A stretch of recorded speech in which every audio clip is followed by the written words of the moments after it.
नमस्कार दोस्तों, मैं अमृत साहू और आप सभी का लक्ष्य सेवा संस्थान में हार्दिक स्वागत है।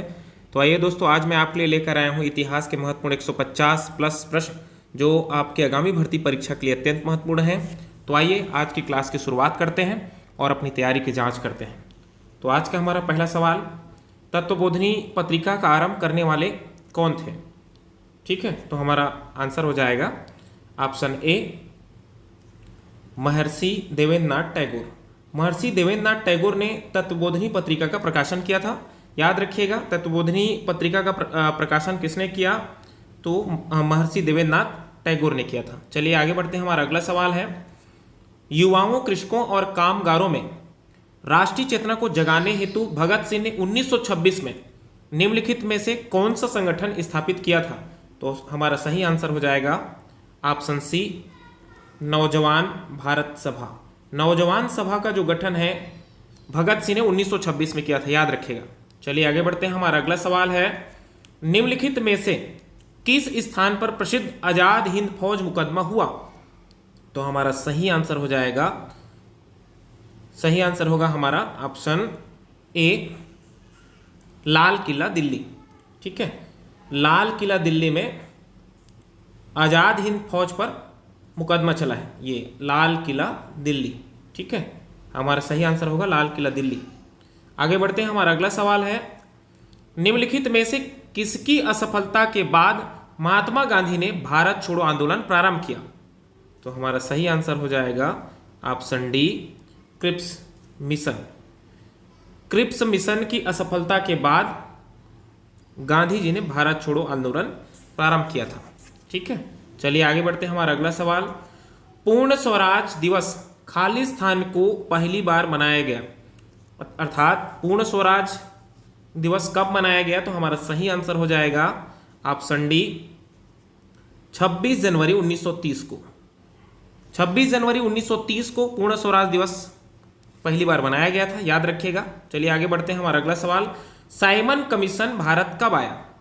तो हमारा सही आंसर हो जाएगा ऑप्शन डी, फरवरी 1928 में। फरवरी 1928 में साइमन कमीशन जो है भारत आया था। ठीक है, चलिए आगे बढ़ते हैं। खालिस्तान ने जलियांवाला बाग नरसंहार के लिए उत्तरदायी जनरल ओडायर की हत्या की थी। तो इसका सही आंसर हो जाएगा ऑप्शन डी, उधम सिंह। उधम सिंह ने जनरल ओडायर की गोली मार के हत्या की थी, याद रखिएगा। उधम सिंह ने उधम मचा दिया था करके। ठीक है, जलियांवाला बाग हत्याकांड 13 अप्रैल 1919 को जलियांवाला बाग हत्याकांड की घटना घटित हुई थी, जिसके मुख्य आरोपी या उस समय अंग्रेज कौन थे? तो याद रखिएगा जनरल ओडायर थे, जिसकी हत्या उधम सिंह ने की थी। ठीक है, उधम सिंह ने 1940 में इसको गोली से मार दिया था। चलिए आगे बढ़ते हैं। हमारा अगला सवाल, बंगाल विभाजन को निम्न में से किसने रद्द किया? तो हमारा सही आंसर हो जाएगा ऑप्शन ए, लॉर्ड हार्डिंग। ठीक है, बंगाल विभाजन जो है 1905 में हुआ था, 16 अक्टूबर 1905। 16 अक्टूबर 1905 को बंगाल विभाजन जो है लॉर्ड कर्जन के समय, अंग्रेज कौन थे? तो लॉर्ड कर्जन। कर्जन जो है काटता है करके, याद रखिएगा। बंगाल को 2 भाग में बांट दिया था।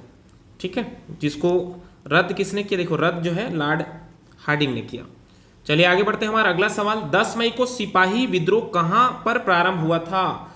तो सिपाही विद्रोह की बात होगी तो याद रखिएगा मेरठ। सिपाही विद्रोह जो है मेरठ से प्रारंभ हुई थी। आगे बढ़ते हैं। हमारा अगला सवाल, नील क्रांति का नेतृत्व निम्न में से किसने किया था? तो नील क्रांति का नेतृत्व जो है दिगंबर विश्वास एवं विष्णु चरण विश्वास ने किया था। ठीक है, आगे बढ़ते हैं। हमारा अगला सवाल, सत्य शोधक समाज के संस्थापक थे? तो सत्य शोधक समाज के संस्थापक ज्योतिबा फुले थे। ठीक है, आगे बढ़ते हैं। ज्योतिबा फुले ने 1873 में, कब? 1873 में सत्य शोधक समाज की स्थापना की थी। ठीक है, आगे बढ़ते हैं। सती प्रथा व्यवस्था का सर्वप्रथम विरोध किसने किया था? तो सती प्रथा का सबसे पहले विरोध जो है राजा राम मोहन राय ने किया था। जैसे अंग्रेज के बारे में कहा जाए तो अंग्रेज जो है lord William Bentinck, lord William Bentinck. ठीक है, इन्होंने सती प्रथा का अंत किया है 1829 में।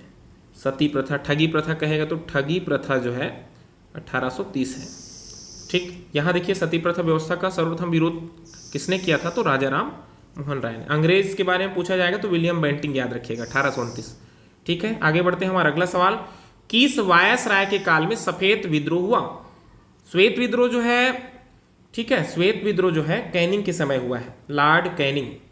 ठीक, आगे बढ़ते हैं। हमारा अगला सवाल, किस गवर्नर जनरल ने व्यपगत सिद्धांत नामक नीति तैयार की?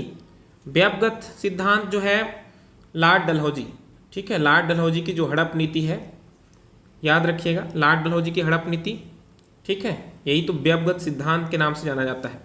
तो लॉर्ड डलहौजी का नाम बिल्कुल याद रखिएगा, व्यपगत नीति, हड़प नीति। ठीक है, अगला सवाल देखिए, सहायक संधि व्यवस्था को स्वीकार करने वाले प्रथम भारतीय देशी शासक कौन थे? अच्छा, सहायक संधि व्यवस्था को स्वीकार करने वाले प्रथम भारतीय देशी शासक कौन थे? तो हमारा सही आंसर हो जाएगा ऑप्शन बी। ठीक है, ऑप्शन बी, हैदराबाद के निजाम। हैदराबाद के निजाम ने सहायक संधि को सबसे पहले स्वीकारा था। ठीक है, तो सहायक संधि किसने लागू की थी? अंग्रेज का नाम जैसे पूछा जाएगा तो वेलेजली याद रखिएगा, लॉर्ड वेलेजली।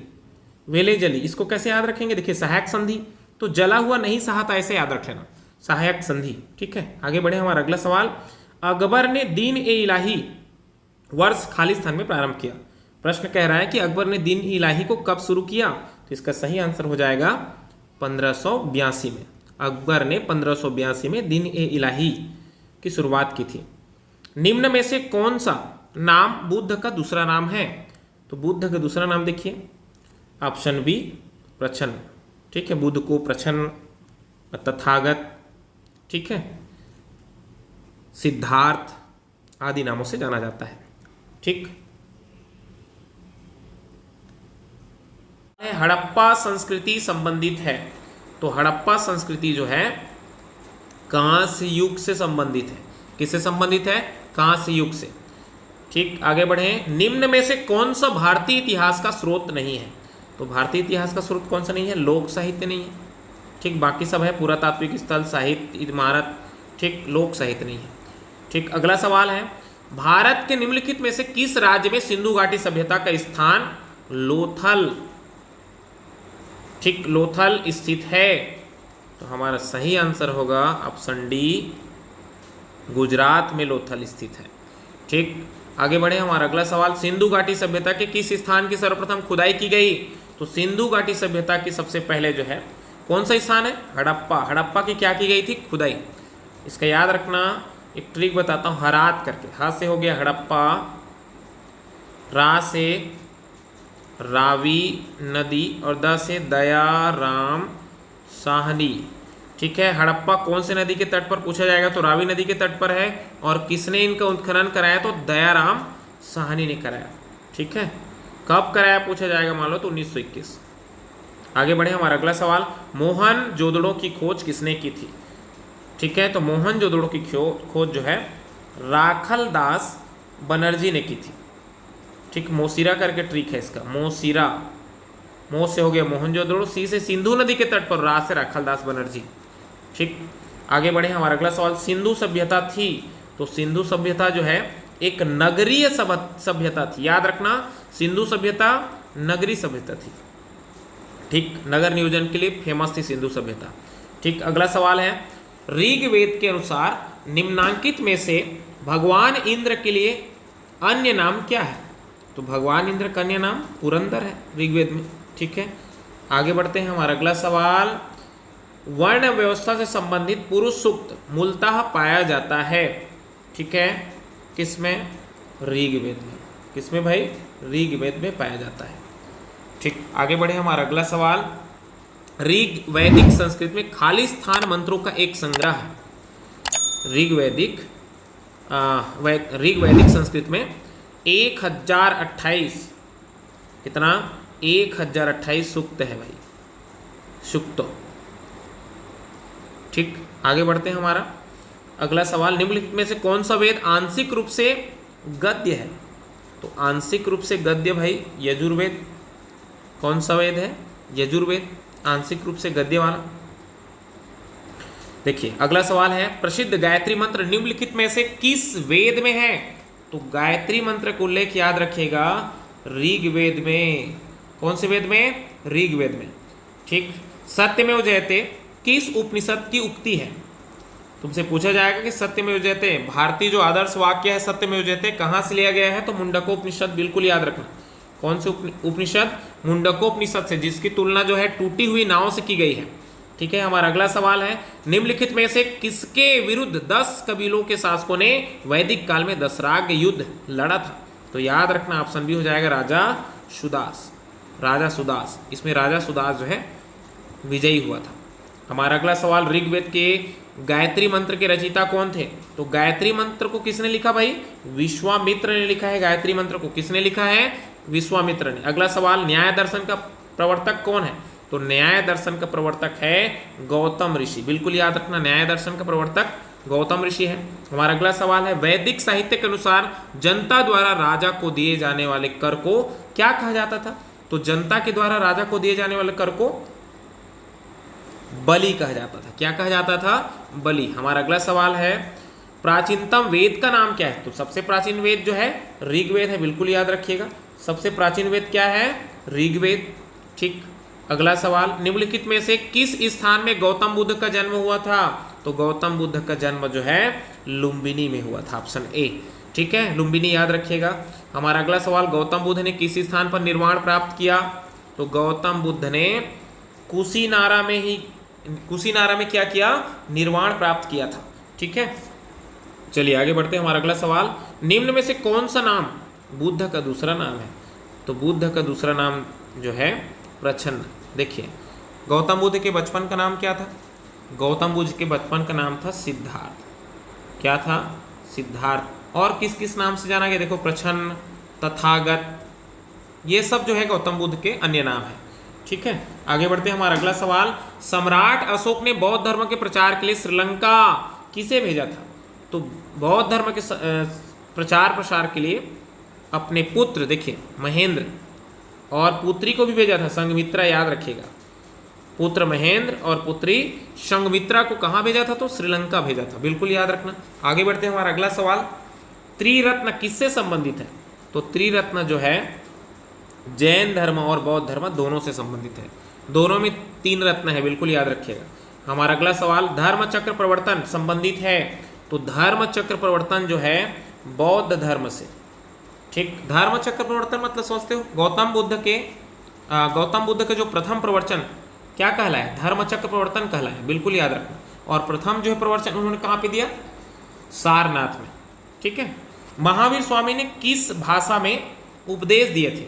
तो महावीर स्वामी ने प्राकृत अर्धमागधी भाषा में जो है उन्होंने भाषण दिए थे। गौतम बुद्ध की बात होगी तो पाली भाषा याद रखना। ठीक है, आगे बढ़ते हैं। खालिस स्थान भरे, महावीर खालिस्तान तीर्थंकर थे। तो महावीर स्वामी देखिए 24वें तीर्थंकर, अंतिम। जैन धर्म में 24 तीर्थंकर हुए और 24वें नंबर पे कौन? देखो महावीर स्वामी। प्रथम पूछा जाएगा तो प्रथम जो है ऋषभदेव। जैन धर्म की स्थापना किसने की? तो जैन धर्म के संस्थापक जो है, ठीक है, कौन है भाई? ऋषभदेव है। ठीक, प्रथम तीर्थंकर पूछा जाएगा कौन? ऋषभदेव। ठीक है, आगे बढ़ते हैं। अणुव्रत शब्द किस धर्म से जुड़ा हुआ है? तो अणुव्रत जो शब्द है, अणुव्रत शब्द जो है जैन धर्म से। किससे संबंधित है? जैन धर्म से। ठीक, और जैन धर्म में कितने अणुव्रत बताए गए? तो 5 अणुव्रत। अणुव्रत कितने अणुव्रत? 5। आगे बढ़ते हैं। स्यादवाद का दर्शन किसने स्थापित किया? तो स्यादवाद दर्शन जो है महावीर ने स्थापित किया था। ठीक है, आगे बढ़ते हैं। निम्नलिखित में से कौन आजीवक संप्रदाय के प्रवर्तक थे? तो आजीवक संप्रदाय के प्रवर्तक देखिए मोखली पुत्र गोशाल, या मोखली गोशाल करके याद रख लेना। आगे बढ़ते हैं। खाओ पियो और खुश रहो किसका नैतिक आदर्श वाक्य है? तो ये खाओ पियो वाला याद रखना 4 वाक्य है। जब तक जियो शान से जियो, उधार लेके घी पियो वाला है, यही 4 वाक्य दर्शन। ठीक है, आगे बढ़ते हैं। हमारा अगला सवाल, चैतन्य महाप्रभु का जन्म कहाँ हुआ था? तो चैतन्य महाप्रभु का जन्म जो है बंगाल में हुआ था। कहाँ पे? बंगाल। ठीक है, हमारा अगला सवाल, निम्नलिखित में से कौन एक मगध साम्राज्य की राजधानी नहीं रही या नहीं रहा? ठीक है, तो हमारा सही आंसर हो जाएगा कौशाम्बी। बाकी गिरिव्रज, राजगिरी, पाटलिपुत्र, ठीक है, ये सब जो है मगध साम्राज्य की राजधानी रही है। ठीक, हमारा अगला सवाल है प्राचीन भारत के प्रथम साम्राज्य के रूप में कौन सा महाजनपद विकसित हुआ? तो प्रथम जो है साम्राज्य हमारा था मगध। ठीक, या प्राचीनतम तुमसे पूछा जाएगा साम्राज्य तो मगध को ही लगाना। ठीक है, अगला सवाल है निम्नलिखित में से कौन सा मौर्य शासक आजीवक संप्रदाय का अनुयायी था? तो आजीवक संप्रदाय का अनुयायी जो है ऑप्शन बी बिंदुसार, बिल्कुल याद रखना। हमारा अगला सवाल है निम्नलिखित में से कौन सा मौर्य शासक अमित्रघात के नाम से जाना जाता है? तो अमित्रघात के नाम से किसको जाना जाता है भाई? ऑप्शन बी बिंदुसार को ही अमित्रघात के नाम से जाना जाता है। ठीक है, आगे बढ़े। हमारा अगला सवाल है निम्नलिखित में से किसने कहा था कि मौर्य काल में भारतीय समाज 7 वर्गों में विभाजित था? तो ठीक है, इसका सही आंसर हो जाएगा ऑप्शन बी मेगास्थनीज। मेगास्थनीज ने भारतीय समाज को 7 भाग में बांटा है। निम्नलिखित में से किस युद्ध के बाद अशोक ने बौद्ध धर्म में धर्म परिवर्तन किया? ठीक है, तो इसका सही आंसर हो जाएगा ऑप्शन सी कलिंग युद्ध। ठीक है, कलिंग युद्ध के बाद अशोक ने जो है बौद्ध धर्म को स्वीकार किया। कलिंग युद्ध जो है 261 ईसा पूर्व में लड़ा गया था। ठीक, आगे बढ़ते हैं। इंडिका के लेखक कौन है? तो इंडिका के लेखक जो है मेगास्थनीज है। कौन है भाई? मेगास्थनीज। ठीक, आगे बढ़े। हमारा अगला सवाल चंद्रगुप्त मौर्य का प्रधानमंत्री कौन था? तो चंद्रगुप्त मौर्य का प्रधानमंत्री चाणक्य था। चाणक्य, इसका अन्य नाम है कौटिल्य। ठीक है, और विष्णुगुप्त भी कहते हैं, विष्णुगुप्त। ठीक, चाणक्य कहे या कौटिल्य कहे या फिर विष्णुगुप्त कहे, ठीक है, तीनों एक ही है। आगे बढ़ते हैं। हमारा अगला सवाल निम्नलिखित में से कौन सा शासक वर्ण व्यवस्था का रक्षक माना जाता है? वर्ण व्यवस्था का रक्षक भाई गौतमी पुत्र सातकर्णी। ठीक है, आगे बढ़े। कुषाण वंश किस कबीले की एक शाखा थी? तो कुषाण वंश जो है यूची की क्या थी? एक शाखा थी, यूची कबीला। हमारा अगला सवाल है समुद्रगुप्त द्वारा पराजित दक्षिणापथ अथवा दक्षिण भारत के कितने शासकों का उल्लेख प्रयाग प्रशस्ति में है? तो इसका सही आंसर होगा ऑप्शन सी 12। ठीक है, अगला सवाल गुप्त वंश का संस्थापक निम्नलिखित में से कौन था? तो गुप्त वंश का संस्थापक है ऑप्शन ए श्रीगुप्त। ठीक है, आगे बढ़ते हैं। हमारा अगला सवाल है प्रयाग प्रशस्ति में निम्नलिखित में से किस गुप्त शासक के अभियानों का वर्णन किया गया है? तो प्रयाग प्रशस्ति आएगा तो बिल्कुल समुद्रगुप्त का नाम नहीं भूलना है। प्रयाग, यहाँ देखो प्रयाग और समुद्र, ठीक है, समुद्र और प्रयाग बिल्कुल याद रखना, पानी में प्रयाग। हमारा अगला सवाल है विक्रमशिला महाविहार की स्थापना किसने की? तो विक्रमशिला महाविहार की बात आएगी तो धर्मपाल का नाम बिल्कुल नहीं भूलना है, विक्रमशिला धर्मपाल। ठीक है, एलोरा के कैलाश मंदिर का निर्माण किसने करवाया था? तो एलोरा के कैलाश मंदिर का निर्माण जो है कृष्ण प्रथम ने करवाया था। ठीक, हमारा अगला सवाल है किस चोल राजा ने जल सेना प्रारंभ की थी? किस चोल राजा ने जल सेना प्रारंभ की थी? तो हमारा सही आंसर होगा ऑप्शन सी राज प्रथम। ठीक है, नटराज की प्रसिद्ध कांस्य कलाकृति किस कला का एक विशिष्ट उदाहरण है? तो हमारा सही आंसर होगा ऑप्शन ए चोल कला। नटराज की जो प्रसिद्ध कांस्य मूर्ति है चोलकालीन मूर्ति है, बिल्कुल याद रखिएगा। मोढेरा का सूर्य मंदिर किस राज्य में स्थित है?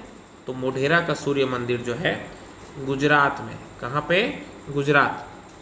हमारा अगला सवाल अंकोर वाट मंदिर समूह किस देश में स्थित है? तो अंकोर वाट जो है कंबोडिया, बिल्कुल याद रखना है। कहाँ? कंबोडिया। ठीक, अगला सवाल है अजंता एलोरा की गुफाएं कहाँ है? तो अजंता एलोरा की गुफाएं तो औरंगाबाद महाराष्ट्र लगा देना। ठीक है, हमारा अगला सवाल खजुराहो मंदिर किस राजवंश के राजाओं द्वारा निर्मित किए गए? तो खजुराहो मंदिर आएगा तो चंदेल शासक, बिल्कुल याद रखना, चंदेल वंशों के द्वारा जो है बनवाया गया था।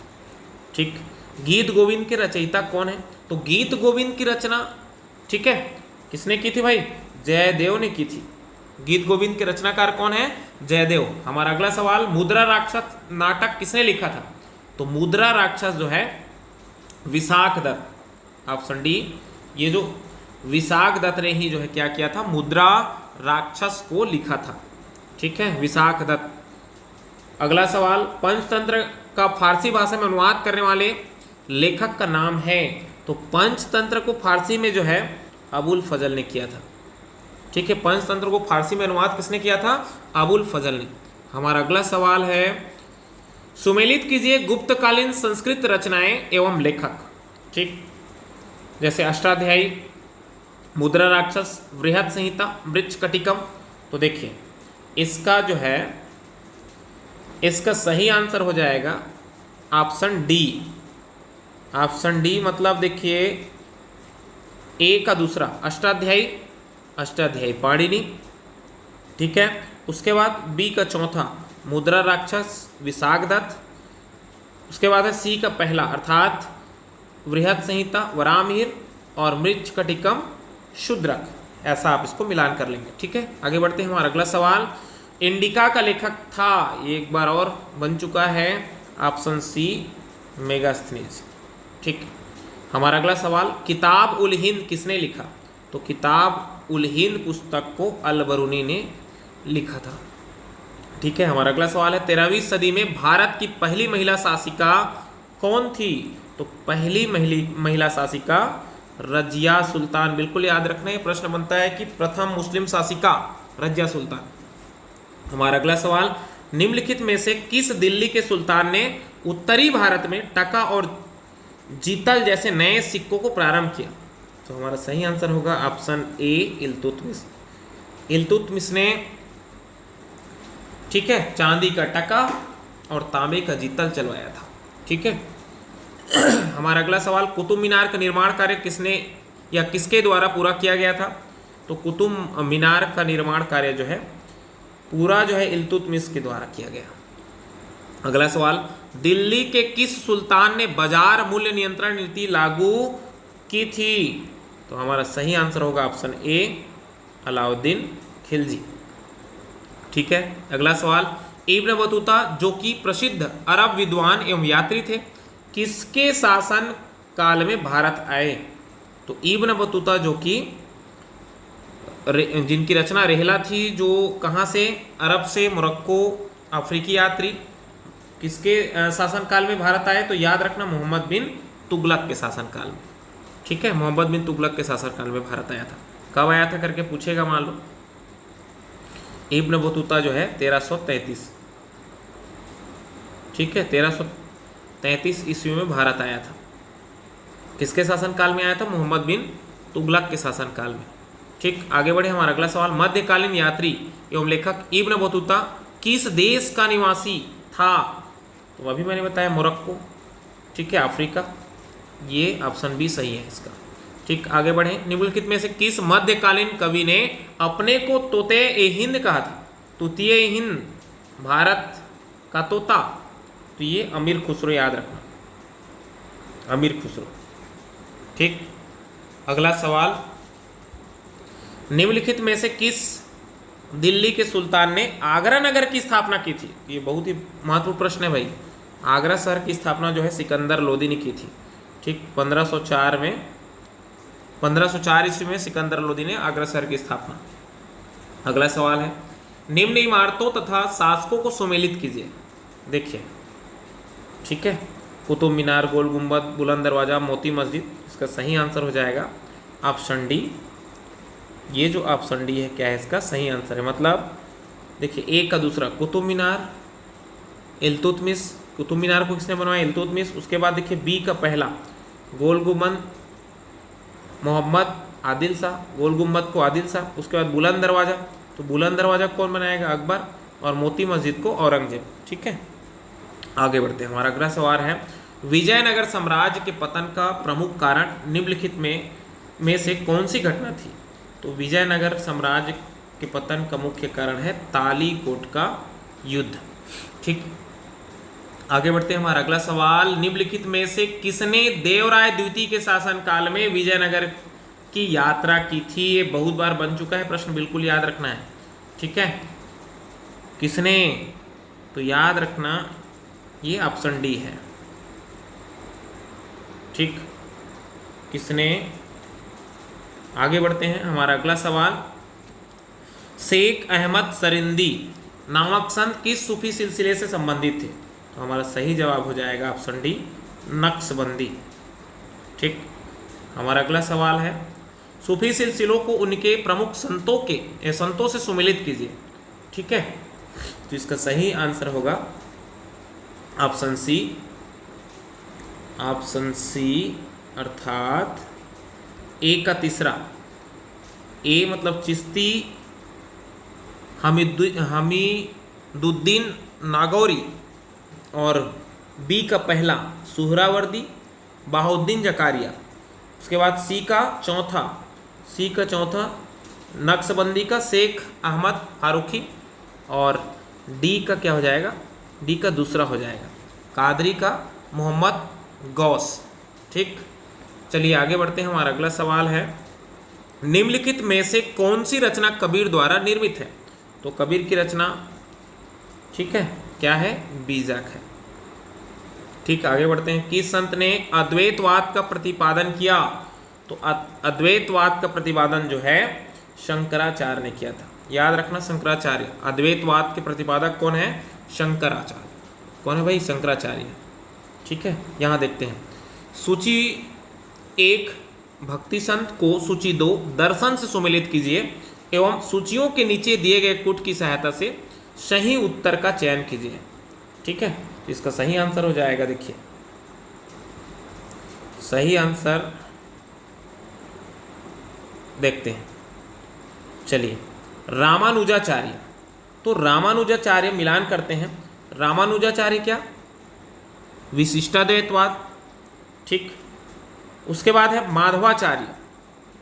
माधवा मतलब यहाँ पे देखिए ए का 2, फिर माधवाचार्य द्वैतवाद। ठीक, उसके बाद निम्बकाचार्य द्वैतवाद। उसके बाद वल्लभाचार्य शुद्धाद्वैतवाद। तो देखिए ए का 2, बी का 1, सी का 3 और डी का 4। इसका सही आंसर हो जाएगा ऑप्शन बी। ठीक है भाई, आगे बढ़ते हैं। हमारा अगला सवाल है पुष्टि मार्ग दर्शन के प्रतिपादक निम्नलिखित में से कौन थे? तो पुष्टि मार्ग आएगा तो बिल्कुल वल्लभाचार्य का नाम नहीं भूलना है। पुष्टि मार्ग का जहाज, पुष्टि मार्ग के प्रतिपादक, जो भी पूछा जाएगा पुष्टि मार्ग आया तो वल्लभाचार्य लगाना है। ठीक है, आगे बढ़ते हैं। प्रथम पानीपत के युद्ध में बाबर ने किस युद्ध प्रणाली का प्रयोग किया था? तो इसका सही आंसर होगा ऑप्शन सी तुलगुमा युद्ध पद्धति। और इसमें जो पानीपत का पहला युद्ध हुआ था 1526 में, इसमें बाबर ने जो है तुलगुमा युद्ध पद्धति को लागू किया था और तोपखाने का भी प्रयोग किया था। ठीक है, आगे बढ़ते हैं। पानीपत का प्रथम युद्ध किसके मध्य हुआ था? तो पानीपत का पहला युद्ध बाबर और इब्राहिम लोदी के मध्य हुआ था। ठीक है, आगे बढ़ते हैं। हमारा अगला सवाल निम्नलिखित में से किस स्थान पर शेरशाह ने स्वयं का मकबरा निर्मित करवाया था? तो शेरशाह सूरी ने सासाराम बिहार में झील के अंदर उन्होंने अपना क्या किया था, मकबरा बनवाया था। ठीक है, हमारा अगला सवाल है अकबर ने दीन ए इलाही किस वर्ष में प्रारंभ किया? तो अकबर ने दीन ए इलाही जो है 1582 में। ठीक है, आगे बढ़ते हैं। हमारा अगला सवाल 1556 में पानीपत का द्वितीय युद्ध निम्नलिखित में से किसके बीच लड़ा गया? तो पानीपत का द्वितीय युद्ध जो है अकबर और हेमू के बीच में लड़ा गया। ठीक, अगला सवाल है किस मुगल सम्राट ने फतेहपुर सीकरी में बुलंद दरवाजा? तो फतेहपुर सीकरी में बुलंद दरवाजा जो है अकबर ने बनवाया था। ठीक है, अगला सवाल हमारा निम्नलिखित में से कौन अंग्रेज जहांगीर के दरबार में आया था? कौन से अंग्रेज जहांगीर के दरबार में? तुम याद रखना, कैप्टन हाकिंस जो है जहांगीर के दरबार में। हमारा अगला सवाल है ताजमहल का निर्माण किसके शासनकाल में किया गया? तो ताजमहल का निर्माण जो है शाहजहां के काल में किया गया। ठीक भाई, हमारा अगला सवाल निम्नलिखित में से कौन आईने अकबरी का लेखक था? आईने अकबरी, तो हमारा सही आंसर हो जाएगा अबुल फजल।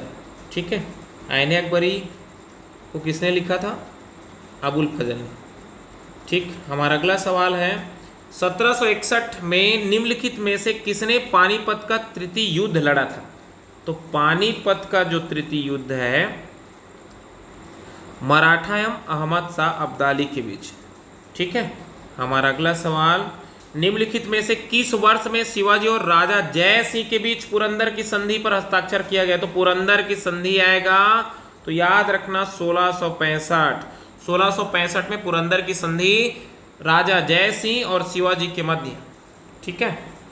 अगला सवाल, 1576 में हल्दी घाटी का प्रसिद्ध युद्ध निम्नलिखित में से किनके बीच लड़ा गया? तो हल्दी घाटी का जो प्रसिद्ध युद्ध है मानसिंह और महाराणा प्रताप। ठीक है। हमारा अगला सवाल, कौन सा सूफी संत सम्राट अकबर के दरबार में था? तो याद रखना शेख सलीम चिश्ती। ये जो है किसके दरबार में था? अकबर के दरबार में।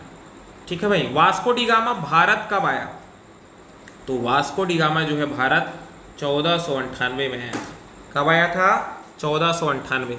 ठीक है। हमारा अगला सवाल, 1757 के प्लासी की युद्ध के समय ब्रिटिश सेना का नेतृत्व करने वाले अधिकारी का नाम क्या था? तो हमारा सही आंसर होगा रॉबर्ट क्लाइव। ठीक है। हमारा अगला सवाल, 1764 में बक्सर के युद्ध के समय बंगाल के गवर्नर निम्नलिखित में से कौन था? बक्सर का जब युद्ध हुआ 1764 में, तो बंगाल का गवर्नर था वेंसीटाट। ठीक है। कौन था भाई? वेंसीटाट। हमारा अगला सवाल है, 1793 में बंगाल और बिहार के राज्यों में स्थायी बंदोबस्त परमानेंट सेटलमेंट किसके द्वारा शुरू किया गया था? तो स्थायी बंदोबस्त की बात आएगी तो याद रखिएगा लॉर्ड कॉर्नवालिस। इसको कैसे याद रखेंगे? स्थायी बंदोबस्त हम अपने वारिसों के लिए क्या करते हैं? स्थायी रूप से बंदोबस्त करके, ताकि वो भविष्य में उनको किसी प्रकार की तकलीफ ना हो करके हम क्या करते हैं? बंदोबस्त करते हैं। तो लॉर्ड कॉर्नवालिस याद रखिएगा अपने वारिस के लिए, वारिस ऐसा। अगला सवाल है, निम्नलिखित में से किस गवर्नर जनरल ने सहायक संधि की नीति का प्रादुर्भाव किया? तो सहायक संधि की बात आएगी तो लॉर्ड वेलेजली का नाम बिल्कुल याद रखिएगा। वेलेजली, जले नहीं सहाय, ऐसे याद रख लेना इसको। लॉर्ड वेलेजली, जला हुआ सहाता है क्या? नहीं। ठीक है। सहायक संधि लॉर्ड वेलेजली, जला हुआ नहीं सहाता है, ऐसे याद रख लीजिएगा। कोलकाता की एशियाटिक सोसाइटी को स्थापित किया गया था, किसके द्वारा स्थापित किया गया था? तो इसका सही आंसर है सर विलियम जोन्स के द्वारा। ठीक। हमारा अगला सवाल है, 1905 में इनमें से किस गवर्नर जनरल ने हड़प के सिद्धांत की नीति, हड़प नीति, व्यवगत नीति, फूट डालो और शासन करो की नीति, बिल्कुल याद रखिएगा। इसका सही आंसर है ऑप्शन डी लॉर्ड डलहौजी। ठीक है। अगला सवाल, स्वतंत्र भारत के प्रथम गवर्नर जनरल कौन थे? स्वतंत्र भारत के प्रथम गवर्नर जनरल, तो याद रखिएगा स्वतंत्र भारत के प्रथम गवर्नर जनरल लॉर्ड माउंटबेटन। ये स्वतंत्र भारत के प्रथम गवर्नर जनरल ना, और स्वतंत्र भारत के प्रथम भारतीय पूछा जाएगा तो सी राजगोपालाचारी, राजगोपालाचारी। ये भारतीय थे ना, स्वतंत्र भारत के प्रथम भारतीय, ये स्वतंत्र भारत के प्रथम गवर्नर जनरल है लॉर्ड माउंटबेटन, लेकिन प्रथम भारतीय पूछा जाएगा तो सी राजगोपालाचारी याद रखिएगा। ठीक है। आगे बढ़ते हैं, सती प्रथा के विरुद्ध कानून बनाने वाले गवर्नर जनरल का नाम क्या था? तो सती प्रथा, ठगी प्रथा, ये सब आएगा तो विलियम बेंटिंग याद रखना। और सती प्रथा में राजा राम मोहन राय का नाम भी बिल्कुल याद रखेगा। राजा राम मोहन राय ने भी बिल्कुल काम किया है सती प्रथा के विरुद्ध। ठीक है। सती प्रथा पर रोक लगाने वाले लॉर्ड विलियम बेंटिंग थे। ठीक है। आगे बढ़ते हैं, सन 1857 की क्रांति के समय गवर्नर जनरल कौन था? तो सन 1857 की क्रांति के समय जो है लॉर्ड कैनिंग क्या था? गवर्नर जनरल था, कैनिंग। ठीक। हमारा अगला सवाल, निम्न में से किसने स्थानीय स्वशासन को भारत में लागू किया? तो स्थानीय स्वशासन की बात आएगी तो लॉर्ड रिपन का नाम बिल्कुल याद रखना। रिपन स्थानीय स्वशासन लागू किया था। ठीक है। भारत में पहली जनगणना ब्रिटिश काल में किस वायसराय के काल में हुई थी? तो प्रथम जनगणना जो है लॉर्ड मेयो के शासनकाल में। भारत में पहली बार जनगणना जो है 1872 में लॉर्ड मेयो के शासनकाल में। ठीक है। हमारा अगला सवाल है, सत्य शोधक समाज की स्थापना किसने की थी? तो सत्य शोधक समाज की स्थापना ज्योतिबा फुले ने की थी। ठीक है भाई। आगे बढ़े। हमारा अगला सवाल, हिंदू विधवा पुनर्विवाह अधिनियम कब लागू किया गया? तो हिंदू विधवा पुनर्विवाह अधिनियम जो है 1856 में लागू किया गया। ठीक है। अगला सवाल, आगे बढ़ते हैं, आर्य समाज की स्थापना किसने की थी? तो आर्य समाज की स्थापना जो है स्वामी दयानंद सरस्वती ने की थी। आर्य समाज के संस्थापक दयानंद सरस्वती। ठीक है, 1875 में दयानंद सरस्वती ने आर्य समाज की स्थापना की थी। उसके बाद आगे बढ़ते हैं, किसने 1897 में रामकृष्ण मिशन की स्थापना की थी? तो रामकृष्ण मिशन की बात आएगी तो विवेकानंद जी का नाम बिल्कुल याद रखिएगा, स्वामी विवेकानंद। ठीक है भाई, आगे बढ़ते हैं। ब्रह्म समाज के संस्थापक इनमें से कौन थे? तो ब्रह्म समाज के संस्थापक राजा राम मोहन राय थे। प्रार्थना समाज की स्थापना किसने की थी? तो प्रार्थना समाज की स्थापना जो है एम.जी. रानाडे ने की थी। ठीक है, उसके बाद है हमारा अगला सवाल, वेदों की ओर लौटो किसने कहा था? क्या वेदों की ओर लौटो जो है किसका नारा है? तो वेदों की ओर लौटो जो है स्वामी दयानंद सरस्वती जी का नारा है। स्वामी दयानंद सरस्वती जी ने ही वेदों की ओर लौटो कहा था। मोपला विद्रोह निम्नलिखित में से किस स्थान पर हुआ था? तो मोपला विद्रोह जो है मालाबार तट केरल में, मालाबार तट केरल याद रखना। 1857 की क्रांति का तत्कालिक कारण क्या था? तो 1857 की क्रांति का तत्कालिक कारण चर्बी वाले कारतूस था। ठीक है, क्या था? चर्बी वाले कारतूस। निम्नलिखित में से किस स्थान में सर्वप्रथम 1857 का सिपाही विद्रोह हुआ? ठीक है, निम्नलिखित में से किस स्थान में सर्वप्रथम 1857 का सिपाही विद्रोह हुआ? तो इसका सही आंसर होगा बैरकपुर छावनी। चलिए आगे बढ़ते हैं, हमारा अगला सवाल, भारतीय राष्ट्रीय कांग्रेस की स्थापना किस वर्ष हुई थी? तो भारतीय राष्ट्रीय कांग्रेस की स्थापना 1885। ठीक है, 1885 याद रखिएगा। गोकुलदास तेजपाल संस्कृत महाविद्यालय मुंबई। ठीक है, पहला बैठक। अगला सवाल, grand old man of India के नाम से कौन प्रसिद्ध है? तो grand old man of India दादा भाई नौरोजी। ठीक है, अगला सवाल, भारतीय स्वतंत्रता के समय 15 अगस्त 1947 में कांग्रेस अध्यक्ष पद पर कौन था? स्वतंत्रता के समय कांग्रेस के अध्यक्ष जो है जे.बी. कृपलानी। ठीक है, कृपलानी की कृपा से भारत आजाद हुआ, ऐसे याद रखिएगा। ठीक, अगला सवाल, कर्जन ने बंगाल का विभाजन कब किया था? तो कर्जन ने बंगाल को सन 1905 में विभाजित किया था। हमारा अगला सवाल है, ढाका में मुस्लिम लीग की स्थापना कब हुई थी? तो ढाका में मुस्लिम लीग की स्थापना जो है 1906 में। ठीक है, सलीम उल्लाह खां और आगा खां के द्वारा जो है मुस्लिम लीग की स्थापना की थी। अगला सवाल है, मार्ले मिंटो सुधार कब अस्तित्व में आया? तो मार्ले मिंटो सुधार जो है 1909 में अस्तित्व में आया। किस वर्ष महात्मा गांधी ने भारत छोड़ो आंदोलन का सूत्रपात किया? तो महात्मा गांधी ने भारत छोड़ो आंदोलन का सूत्रपात 1942 में किया। हमारा अगला सवाल है, महात्मा गांधी ने निम्नलिखित में से किस वर्ष में चंपारण सत्याग्रह शुरू किया था? चंपारण सत्याग्रह जो है महात्मा गांधी ने 1917 में शुरू किया था। हमारा अगला सवाल है, रविंद्रनाथ टैगोर ने निम्नलिखित में से किसके प्रतिवाद में नाइटहुड की अपनी पदवी त्याग दी थी? ठीक है, तो इसका सही आंसर होगा जलियांवाला बाग हत्याकांड। जलियांवाला बाग हत्याकांड सन 1919 में घटित हुआ था। ठीक है, 13 अप्रैल 1919। हमारा अगला सवाल है, असहयोग आंदोलन के समय चौरा चौरी कांड कब हुआ था? तो असहयोग आंदोलन के दौरान जो है चौरा चौरी कांड 5 फरवरी 1922 को हुआ था। ठीक है भाई, हमारा अगला सवाल है, किस तिथि को गांधी ने साबरमती आश्रम से दांडी के लिए ऐतिहासिक पद यात्रा प्रारंभ की थी? तो हमारा सही आंसर होगा 12 मार्च 1930।